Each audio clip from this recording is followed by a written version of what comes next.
Salam sejahtera dalam kasih Tuhan Yesus Kristus. Saudara yang dikasihi Tuhan, kita sungguh bersyukur karena hari ini Tuhan memberkati kita dengan berlimpah. Saudara yang dikasihi Tuhan Yesus, hari ini kita renungkan firman Tuhan yang terambil dari 1 Korintus 1 ayat yang ke-26 sampai 31. Firman Tuhan berbunyi demikian. Ingat saja saudara-saudara, bagaimana keadaan kamu ketika kamu dipanggil menurut ukuran manusia. Tidak banyak orang yang bijak, tidak banyak orang yang berpengaruh, tidak banyak orang yang terpandang. Tetapi apa yang bodoh bagi dunia, dipilih Allah untuk memalukan orang-orang yang berhikmat. Dan apa yang lemah bagi dunia, dipilih Allah untuk memalukan apa yang kuat. Dan apa yang tidak terpandang dan hina bagi dunia, dipilih Allah, bahkan apa yang tidak berarti, dipilih Allah untuk meniadakan apa yang berarti, supaya jangan ada seorang manusia pun yang memegahkan diri di hadapan Allah. Tetapi oleh Dia kamu berada dalam Kristus Yesus, yang oleh Allah telah menjadi hikmat bagi kita. Ia membenarkan dan menguduskan dan menebus kita. Karena itu, seperti ada tertulis, barang siapa yang bermegah, hendaklah ia bermegah di dalam Tuhan. Saudara yang dikasihi oleh Tuhan Yesus Kristus, firman Tuhan yang begitu jelas bagi kita mengajarkan bahwa Kristus adalah pusat hikmat kita. Banyak orang seringkali ingin mencari pengetahuan akan masa yang akan datang. Bahkan belajar tentang ramalan-ramalan, ingin tahu tentang masa depan dengan berbagai macam cara. Tapi saudara, seringkali cara-cara itu dilakukan bukan di dalam pengenalan dan pengertian yang benar. Seringkali juga dimanfaatkan bagi orang-orang yang lengah. Saudara, kita perlukan hikmat yang dapat menuntun kita hidup di dalam kebenaran. Dan firman Tuhan ini mengajarkan kepada kita supaya kita berpusat kepada Kristus yang adalah hikmat Allah. Meskipun kita menemukan peramal yang terbaik di dunia ini, kita tidak akan menemukan hikmat yang sungguh-sungguh benar. Semuanya berdasarkan perkiraan-perkiraan. Tetapi firman Tuhan jelas bahwa Kristus adalah hikmat kita. Kebenaran yang diajarkan oleh firman Tuhan inilah yang menjadi sumber kekuatan bagi kita. Bila kita tetap percaya kepada Yesus Kristus, kita ada di dalam hikmat yang benar, hikmat yang kekal, hikmat yang berasal dari Allah. Dalam ayat yang ke-27 dikatakan Kristus tidak akan mempermalukan kita, tapi justru Dia mempermalukan orang-orang yang merasa dirinya lebih pintar, lebih pandai. Saudara, firman Tuhan ini mengajarkan kepada kita Kristus adalah hikmat kita, sumber hikmat kita. Kalau saudara dan saya tetap ada di dalam Kristus, maka kita ada di dalam sumber hikmat yang benar, sumber hikmat yang kekal. Karena Kristus adalah firman Allah. Ada dua pelajaran tentang hikmat yang disampaikan oleh firman Tuhan ini kepada kita. Yang pertama, dikatakan bahwa di dalam Kristus kita tidak dipermalukan.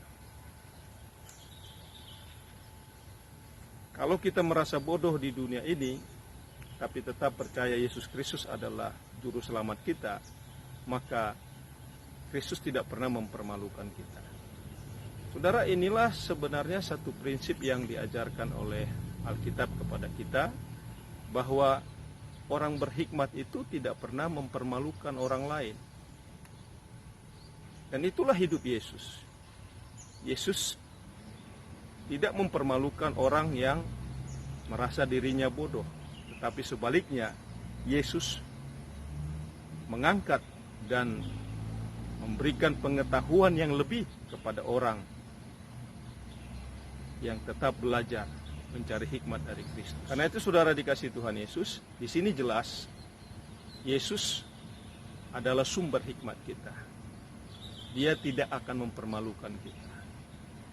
Bahkan Yesus mengangkat kita untuk dapat menghadapi setiap tantangan kehidupan di dalam hikmat yang benar. Saudara, meskipun dunia tidak percaya dan bahkan menolak Kristus, hikmat dari Yesus Kristus itu tetap kekal adanya. Karena dia adalah pribadi yang kekal dan mulia. Yesus Kristus sudah dinubuatkan dalam perjanjian lama, dalam kitab para nabi. Dan Yesus menggenapi semua nubuatan itu. Yesus adalah kebenaran. Siapa saja yang datang kepada Yesus Kristus tidak akan pernah dipermalukan. Kalau engkau merasa dirimu paling berdosa, Yesus datang untuk memulihkan saudara. Yesus tidak pernah mempermalukan kita. Bahkan ketika kita datang untuk membuka hati dan berdoa, menceritakan keluh kesah kita kepada Tuhan Yesus, Yesus tidak pernah mempermalukan semua masa lalu kita. Yesus datang untuk mengampuni saudara dan saya. Itulah sumber hikmat yang kekal, saudara. Yesus Kristus tidak pernah mempermalukan kita. Bahkan ketika kita datang kepadanya dan kita mengaku dosa kita, segala pelanggaran kita, Yesus memulihkan kehidupan kita. Yesus tidak pernah mempermalukan kita. Tetapi bagi Tuhan, Dia menginginkan orang yang sungguh datang dengan kerendahan hati kepadanya.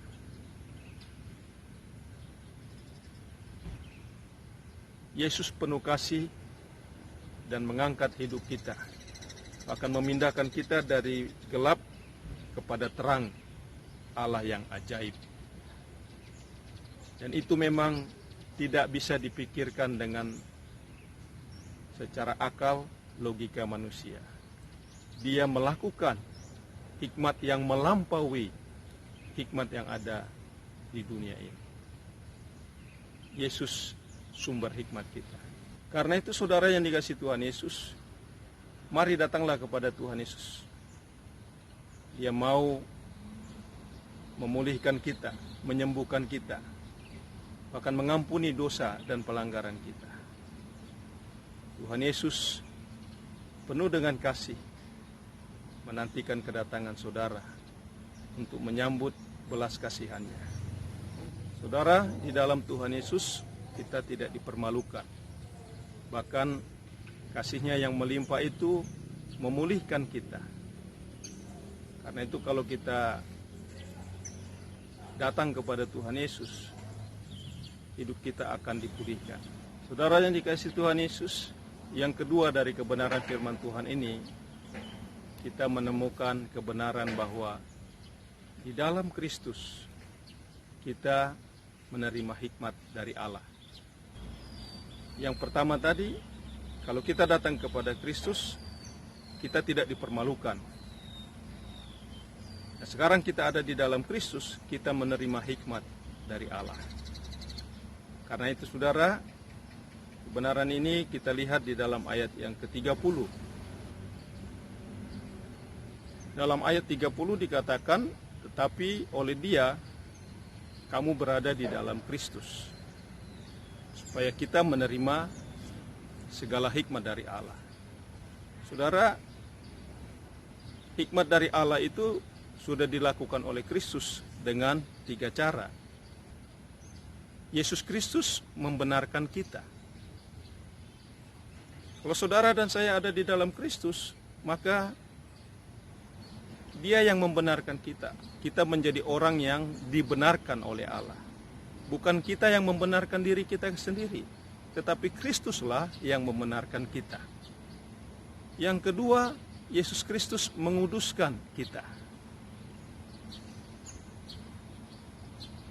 Kalau kita ada di dalam Kristus, kita menjadi orang-orang kudus. Artinya, orang yang sudah dikuduskan oleh penebusan darah Kristus.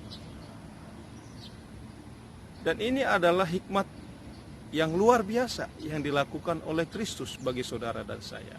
Ini adalah hikmat dari kekal sampai kekal. Ia menguduskan. Kalau di dalam Perjanjian Lama kita membaca bagaimana umat itu dapat dikuduskan, dia harus membawa persembahan. Persembahan berbagai bentuk, ada burung merpati, sesuai dengan kemampuan orang yang datang membawa persembahan itu. Ada domba, kalau dia menjadi orang yang lebih baik hidupnya atau lebih berada. Saudara dikasih Tuhan Yesus. Tuhan Yesus telah menguduskan kita dengan penebusan darahnya yang tercurah di atas kayu salib. Inilah sumber hikmat kita, saudara, sebagai orang percaya, pengikut Kristus. Maka mari kita menjaga kekudusan yang sudah Tuhan Yesus berikan ini kepada kita. Yang ketiga, saudara, di sini dikatakan jelas Yesus Kristus telah menebus. Yesus Kristus telah menebus kita dengan membayar harga yang mahal. Bukan hanya pada waktu Yesus mati di atas kayu salib, tapi penebusannya pada waktu Dia datang untuk menggenapi semua janji-janji dan firman Allah yang sudah dinubuatkan tentang Mesias, digenapi oleh Kristus. Dia datang untuk menebus dosa kita. Maka kalau saudara dan saya datang kepada Tuhan Yesus, Dia mau mengampuni kita, Dia mau memulihkan hidup kita, dan Dia menyelamatkan kita. Dia menebus kita dari lumpur dosa dan membawa kita ke dalam persekutuan bersama dengan Allah, sehingga kita menikmati kasih yang melimpah dari hidup kita sebagai pengikut Kristus. Saudara yang dikasihi Tuhan Yesus, jadi kalau saudara ada di dalam Kristus, kita menerima segala hikmat yang sudah diberikan oleh Kristus, supaya kita hidup di dalam hikmat yang benar. Karena itu saudara yang dikasihi Tuhan, percayalah kepada Tuhan Yesus Kristus Juru Selamat kita. Dialah sumber hikmat kita, Dialah yang sudah menyelamatkan kita. Mari kita berdoa. Bapa di sorga, kami sungguh bersyukur karena Engkaulah sumber hikmat kami yang sudah mengirimkan Yesus Kristus untuk menebus, menyelamatkan dan membenarkan kami. Terima kasih Bapa di sorga. Ampuni dosa pelanggaran kami, biar kami hidup tetap berkenan kepadamu. Di dalam nama Tuhan kami Yesus Kristus kami berdoa dan bersyukur. Amin. Tuhan Yesus memberkati saudara.